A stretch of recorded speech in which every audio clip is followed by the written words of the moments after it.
bimaze kumenyekana muri aka kanya ko FARDC igisirikare cya Repubulika Demokarasi ya Kongo kimaze kunguka izindi ndege, ni indege enye zose zo mu bwoko bwa Sukhoi 45 Blue. Murabizi ko mu minsi ishize aribwo FARDC yabonye indege zo mu bwoko bwa Sukhoi 25 nazo zirasa mu muvuduko uhambaye wihuta cyane ku isaha imwe rwose, ku buryo barasa ibirometero byinshi ndetse hagapfa n'abantu benshi icyarimwe. Izi ndege rero za Sukhoi 25 bari bazikuye mu gihugu cy'Uburusiya baje kuzifashisha mu guhashya umutwe wa M23. Nyuma yaho gato baguze indege zo mu bwoko bwa drone, indege nto zitagira abapilote, nazo kugira ngo bazifashishe barasa uyu mutwe M23 kugira ngo barebe ko nibura bawirukana mu bice byose barwaniramo. Nako kandi basabye ko ingabo zose ziza gufasha FARDC muri Kongo Kinshasa, zirimo SADC, zirimo za Tanzania, iz'Abarundi. FARDC yifuje ko bajya bakoresha indege ku rugamba kubera ko ngo M23 ngo isanzwe izi kurwanira mu buryo bw'imirwano yo hasi cyane, bakizera ko rero ngo uburyo bw'imirwano yo mu kirere byagora M23. Nanone rero icyatumye bashyira imbaraga mu kuzana izi ndege nuko M23 iri kugenda inyinshi izihanura ku buryo ziri kugenda zihangirikira, bigatuma zikanagenda zipfiramo abasirikare b'uruhande rusanzwe rufasha FARDC mu guhangana n'umutwe wa M23. Izo bazanye mu minsi ishize za Sukhoi 25 hari haje indege zigera muri 3 niko amakuru yavugaga, ariko kugeza ubu ngo hasigaye indege imwe niyo iri gukora, ndetse ngo hari n'amakuru yuko izi ndege batazi kuzikoresha neza abasirikare cyangwa se abapilote basanzwe batwarira igisirikare cya Kongo Kinshasa FARDC. Bikaba rero nabyo biri mu gukoma mu nkokora urugamba baba bahanganyemo n'umutwe wa M23. Inkuru rero imaze gusohoka aka kanya ni inkuru nziza ku gisirikare cya Kongo FARDC kimaze gukandagiza izi ndege za Sukhoi 45 SM Blue zo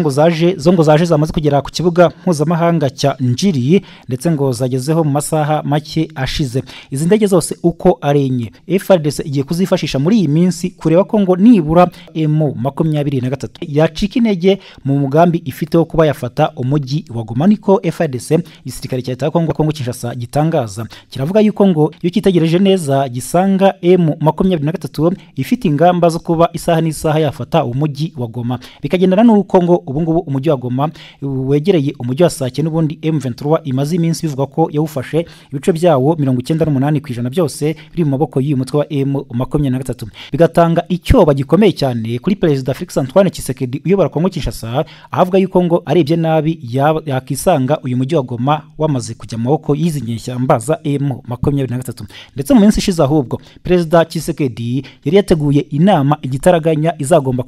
igomba kubera mu mujyi wa Goma, igahuza abasirikare bakuru ndetse n'abayobora intara Kivu y'Amajyaruguru kugira ngo bige uburyo ki uyu mutekano wo muri aka karere wasubirana nibura bakirukana uyu mutwe wa M23. Ariko iyo nama nayo yarasubitswe mu buryo abenshi batavuzeho rumwe, bavuga ko Tshisekedi yabagize ubwoba bwinshi bituma ahagarika cyangwa se asubika iyi nama agombaga kubera muri uyu mujyi wa Goma mu buryo busa naho butunguranye. Hanyuma iyi nkuru niyo turi kugarukaho cyane, iri kuvuga yuko izi ndege zo mu bwoko bwa Sukhoi 45 SM Blue zageze ahangaha ku kibuga mpuzamahanga cya Njiri, ngo ziraza gutangira kwifashishwa nubwo hatatangajwe umunsi nyirizina baza kuzishora ku rugamba cyangwa se baza kuzishyira imbere mu gitero bari gutegura kugaba ku mutwe wa M23 muri iyi minsi igitero karundura. Hanyuma rero amakuru yandi akavuga ko izi ndege za Sukhoi 45 nubwo zije hataratangazwa neza igihugu ziturutsemo, ariko abenshi bagakeka ko zaba zije ziturutse mu gihugu cy'Uburusiya kimaze iminsi gitera inkunga Kongo Kinshasa.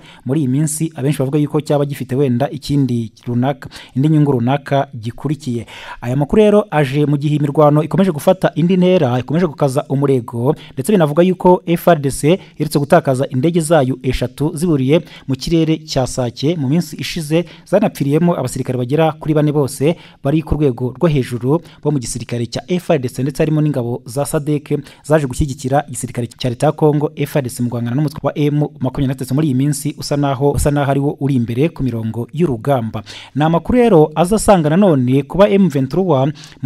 ku munsi w'ejo yarisha abasirikare batatu bose ba SADC bakuru bo ku rwego rwo hejuru nabo bakubiswa na ba mudahusha w'umutwe wa M23, bituma rero FARDC igenda igira ubwoba bwinshi cyane, ivuga ko ibintu biri kugenda bikomerana. Cyo kiri gutuma rero FARDC igisirikare cya Kongo Kinshasa gishora amafaranga menshi mu bikoresho by'igisirikare, kubera ko ibyinshi n'ubundi biri kwangirika, ibitangiritse bikajya mu maboko y'umutwe w'inyeshyamba wa M23. Hanyuma mu yandi makuru ari kuvugwa nuko guverinoma y'u Rwanda yagaragarije akanama k'umuryango w'abibumbye gashinzwe umutekano impungenge itewe n'ubufatanye bw'ingabo za Afurika y'Amajyepfo SADC n'imitwe yitwaje intwaro irimo FDLR ifite imigambi yo guhungabanya umutekano w'igihugu cy'u Rwanda, yewe ukaba urimo n'abagize uruhare muri jenoside yakorewe abatutsi mu 1994 yabaye mu Rwanda. N'ubutumwa rero bukubiye mu ibaruwa ya Minisitiri w'Ububanyi n'Amahanga n'Ubutwererane Dr Vincent Biruta yagejejweho n'ibiro bihoraho by'u Rwanda muri uyu muryango kuri perezida w'aka kanama Caroline Rodrigue Biketi kuri uyu munsi. Minisitiri Biruta yagaragaje ko ingabo ziri mu butumwa bwa Afurika y'Amajyepfo zibogamiye cyane ku ruhande rwa Repubulika Demokarasi ya Kongo, kandi ko ubu bufatanye bushobora kwagurira intambara mu karere, umwuka mubi ukiyongera bigatuma intambara irushaho gufata indi ntera ku buryo abaturage benshi bahaburira ubuzima, abandi bagata ibyabo bahunga imirwano yaba yagiye yaguka muri aka karere. Yibukije ko muri Repubulika Demokarasi ya Kongo hari imitwe yitwaje intwaro irenga 260, kandi ko SADC iri gufasha igisirikare gikorana n'ingabo z'u Burundi, abacanshuro b'abanyaburayi, umutwe wa FDLR ugizwe n'abarimo